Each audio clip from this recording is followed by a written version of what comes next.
ஓட்டு போட மாட்டாங்களா? அதாவது இதையெல்லாம் வந்து ஜனநாயக நாடு, ஓட்டு போடக்கூடாதுன்னு சொல்வதும் தவறு, போட யாரை கட்டாயப்படுத்துவதும் தவறு. அண்ணாமலாம் வந்து ஈரோடு தேர்தல்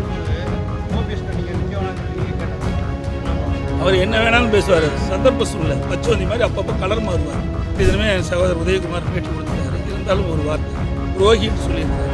நல்லா சிந்திச்சு பாருங்க. நான் துரோகி இல்லை, துரோகியினுடைய மொத்த உருவமே திரு அண்ணாமலை தான்.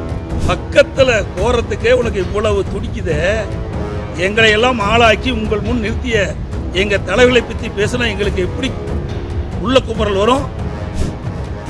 நாங்களும் உணர்ச்சி உள்ள மனிதர்கள் தான், யாருக்கு அடிமை கிடையாது. சிந்தித்து பார்க்கணும். இவர் கட்சி தலைவருக்கே பொருத்தமில்லாதவர். நாங்கள்லாம் 50 ஆண்டு காலம் இந்த கட்சியில் உழைச்சி தான் இந்த பதவிக்கு வந்திருக்கிறோம். அதனால் என்னை பற்றி விமர்சனம் செய்ய அவசியம் இல்லை. கண்ணாடியில் பாருங்க, நீ போய் கண்ணாடியில் பாரு, உன்னுடைய நிலையை நீ பார்த்து தெரிஞ்சுக்க. ஏன்னா அவர் வந்து நான் பிரைம் மினிஸ்டர் பக்கத்தில் வந்து ரோகம் அடிச்சு சொன்னார். பிரைம் மினிஸ்டர் பக்கத்தில் வந்து உண்மைதான். ஆனால் அதற்கு பிறகு நடந்தது என்ன?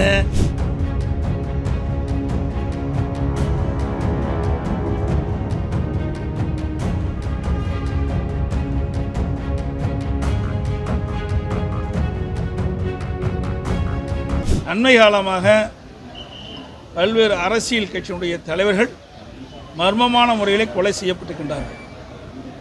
திருநெல்வேலி மாவட்டத்தில் அங்கே இருக்கின்ற காங்கிரஸ் மாவட்ட தலைவர் திரு ஜெயக்குமார் அவர்கள் மர்மமான முறையிலே இறந்திருக்கின்றார். விடியா திமுக அரசு விசாரணை மேற்கொள்ளப்பட்டுவதாக தெரிவிக்கின்றார்கள். இன்னும் இந்த விசாரணையில் என்ன யார் குற்றவாளி என்று கண்டுபிடிக்க முடியவில்லை. அதற்கு பிறகு ஒரு 4 நாட்கள் முன்பு சேலம் மாநகரத்தில் முன்னாள் மண்டல குழு தலைவர் கொண்டலாம்பட்டி கழக பகுதி கழக செயலாளர் திரு சண்முகம் அவர்களை இரவில் அவர் வீட்டுக்கு சென்று கொண்டிருந்த பொழுது திமுக கட்சியை சேர்ந்த நிர்வாகிகள் கூலிப்படையை வைத்து கொடூரமான முறையிலே வீட்டுக்கு அருகிலே அவரை கொலை செய்யப்பட்டிருக்கிறார். 2 நாளைக்கு முந்தைய நேற்றைக்கு முன்தினம் இரவு தமிழ்நாடு மாநில பகுஜன் சமாஜ் கட்சியினுடைய தலைவர் ஆம்ஸ்டாங் அவர்களை படுகொலை செய்யப்பட்டிருக்கிறார். அதுவும் முதலமைச்சர் கொளத்தூர் தொகுதியிலேயே இந்த சம்பவம் நடைபெற்று வருவதாக செய்தி வெளியாகியிருக்கின்றன. அவருடைய தொகுதியிலேயே மாநகர பகுதியிலேயே ஒரு தேசிய கட்சியில் மாநில தலைவராக இருக்கிற ஆம்ஸ்டாங் அவர்களை படுகொலை செய்யப்பட்டிருக்கிறது சொன்னால் சட்ட ஒழுங்கு தமிழகத்திலே சந்தி சிரிக்கின்ற சூழ்நிலை தான் பார்க்கிறோம். மிக மிக மோசமான சட்ட ஒழுங்கு சீர்கெட்டு இன்றைக்கு சட்ட ஒழுங்கு படுபாதாளத்தில் சென்று விட்டது. மக்களுக்கு பாதுகாப்பு இல்லை, அரசியல் தலைவர்களுக்கு பாதுகாப்பு இல்லாத ஒரு சூழ்நிலை தமிழகத்திலே நிலவிக் கொண்டிருக்கின்றது. ஊடகத்தின் வாயிலாக பத்திரிகையின் வாயிலாக நாட்டு மக்களுக்கு அத்தனை பேருக்குமே இன்றைக்கு தெரிந்து இந்த விடியா திமுக முதலமைச்சர் எப்பொழுதெல்லாம் ஒரு சம்பவம் நடைபெறுகிறதோ அப்பொழுதெல்லாம் வீரவசனம் பேசுவார், அதோடு முடிஞ்சிடும்.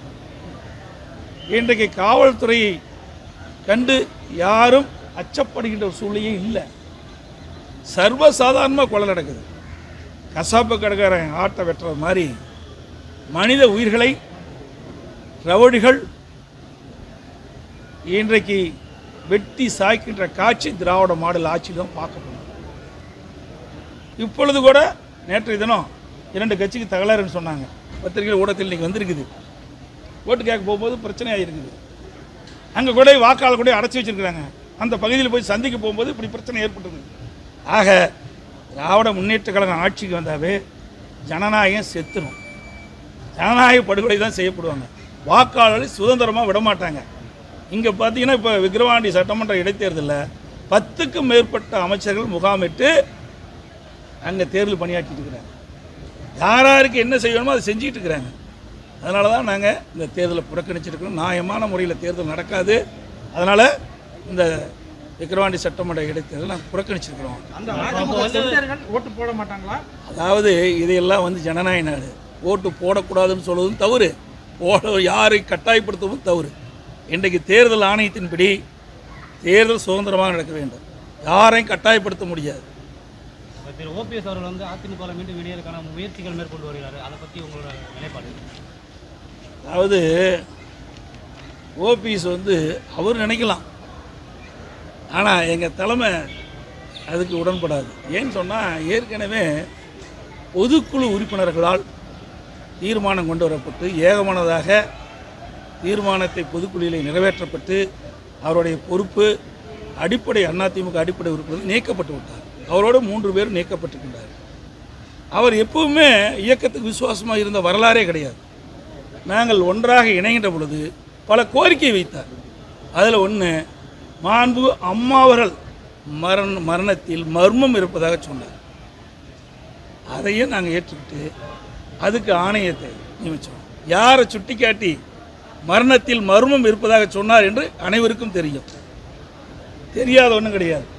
ஒருவர் மீது குற்றம் சுமத்தி அதை விசாரித்தே ஆக வேண்டும் என்று என்னை நிர்பணப்படுத்தி நாங்கள் வந்து கட்டாயத்தின் அடிப்படையில் ஆணையத்தை அமைத்தோம். ஆணையத்தை அமைத்த பிறகு அந்த ஆணையம் பலமுறை இவருக்கு நோட்டீஸ் சமன் கொடுத்து கூட போய் ஆஜராகலை. அப்படிப்பட்ட காட்சியெல்லாம் பார்த்தோம். அதுக்கு பிறகு பார்த்தீங்கன்னா நாடாளுமன்ற தேர்தல் 2019 வந்தது. ஒன்றாக இணைத்த பிறகு அவருக்கு முக்கிய பொறுப்பு வேணும்னு கேட்டார். ஏன்னா ஒருங்கிணைப்பாளர் வேணுனாங்க. அவருக்கு வெறும் 3% பேர் தான் ஆதரவு இருந்தாங்க. வெறும் 3% பேர் தான், 10 பேர் தான் சட்டமன்ற உறுப்பினர். 97% பேர் எங்கள் அணியில் இருந்தாலும் கூட எங்களுடைய மூத்த நிர்வாகிகள் கேட்டுக்கொண்டுங்க ஒருங்கிணைப்பாளரே கொடுத்தோம், துணை முதலமைச்சர் கொடுத்தோம், நல்ல இலாக்கா கொடுத்தோம். அப்பவும் அவருக்கு மனசு திருப்தி இல்லை. மீண்டும் 2019 அவருடைய மகன் வந்து தேனி நாடாளுமன்ற வேட்பாளர் அறிவித்தாங்க. அதை மட்டும்தான் கவனித்தார். இடைத்தேர்தலில் அக்கறையே செலுத்தலை. அண்ணாமலை வந்து ஈரோடு தேர்தலின் போது ஓபிஎஸ் நீங்கள் நிற்க வேணாம்னு சொல்லி நீங்கள் கேட்டதாக அண்ணாமலை அவர் என்ன வேணாலும் பேசுவார். சந்தர்ப்ப சூழ்நிலை பச்சோந்தி மாதிரி அப்பப்போ கலர் மாறுவார். இன்னொன்று சொல்கிறேன், ஒரு பத்திரிக்கையில் பார்த்துருப்பேன். நேற்று தினமே என் சகோதரர் உதயகுமார் பேட்டி கொடுத்துட்டாரு. இருந்தாலும் ஒரு வார்த்தை துரோகின்னு சொல்லியிருக்கிறார். நல்லா சிந்திச்சு பாருங்கள். நான் துரோகி இல்லை, துரோகியினுடைய மொத்த உருவமே திரு அண்ணாமலை தான். ஏன்னா அவர் வந்து நான் பிரைம் மினிஸ்டர் பக்கத்தில் வந்து துரோகம் அழைச்சிட்டு சொன்னார். பிரைம் மினிஸ்டர் பக்கத்தில் வந்து உண்மைதான். ஆனால் அதுக்கு பிறகு நடந்தது என்ன? வேறு அண்ணாவுடைய பிறந்தநாள் விழா வருது. எங்களுடைய கட்சியுடைய பேர் அனைத்து இந்திய அண்ணா திராவிட முன்னேற்ற கழகம். எங்களுடைய கட்சியில் பேர் அண்ணாவை தான் குறிச்சிருக்கிறோம். பொன்மனச்சம்பல் புரட்சித் தலைவர் எம்ஜிஆர்கள் இந்த இயக்கத்தை உருவாக்கின்ற பொழுது பேர் அண்ணாவுடைய கொள்கைகளை அவர் விட்டு சென்ற பணிகளை தொடர வேண்டும் என்ற ஒரு நல்ல எண்ணத்தின் அடிப்படையில் தான் இந்த அதிமுகவை தோற்றுவித்தார். அப்படிப்பட்ட எங்களுடைய தலைவர்களை அவதூறாக கீழ்த்தரமாக விமர்சித்தால் நாங்கள் எப்படி பொறுத்துக்கொள்வோம்? பக்கத்தில் கோரத்துக்கே உனக்கு இவ்வளவு துடிக்குதே, எங்களை எல்லாம் ஆளாக்கி உங்கள் முன் நிறுத்திய எங்கள் தலைவர்களை பற்றி பேசினா எங்களுக்கு எப்படி உள்ள குமரல் வரும்? நாங்களும் உணர்ச்சி உள்ள மனிதர்கள் தான், யாருக்கு அடிமை கிடையாது. சிந்தித்து பார்க்க வேண்டும். இவர் கட்சி தலைவருக்கே பொருத்தமில்லாதவர். நாங்கள்லாம் 50 ஆண்டு காலம் இந்த கட்சியில் உழைச்சி தான் இந்த பதவிக்கு வந்திருக்கிறோம். அதனால் என்னை பற்றி விமர்சனம் செய்ய அவசியம் இல்லை. கண்ணாடியில் பாருன்னா, நீ போய் கண்ணாடியில் பாரு, உன்னுடைய நிலை நீ பார்த்து தெரிஞ்சுக்க. ஒரு அரசியல் தலைவர் எப்படி பேச வேண்டும் என்று கற்றுக்கொள்ள வேண்டும். இதை எப்படி நீங்கள் ஏற்றுக்கொள்ள முடியும் சொல்லுங்க பார்க்கலாம். சார், இதுதான் அதிமுக பாஜக விட்டு வெளியே வர காரணமாக இருந்தது அப்படின்லாம் கிடையாது. இன்னும் பல பிரச்சனைகள் இருக்குது. 1 2 இல்லை, ஒன்று தான் சொல்கிறேன். ஒருவேளை அண்ணாமலை நீக்கிட்டா நீங்கள் மறுபடியும் அப்படியெல்லாம் கிடையாது. அதெல்லாம் தெளிவாக சொல்லிட்டேன். அனைத்து இந்திய அண்ணா திராவிட முன்னேற்ற கழகம் தலைமையில் சில முடிவுகள் இருக்கின்றது. எல்லாவற்றையும் நாங்கள் வெளியே சொல்ல முடியாது. இதுபோன்ற செய்திகளை மேலும் தெரிந்து கொள்ள எங்களது யூடியூப், ஃபேஸ்புக் மற்றும் ட்விட்டர் ஆப்களை சப்ஸ்கிரைப் செய்யவும்.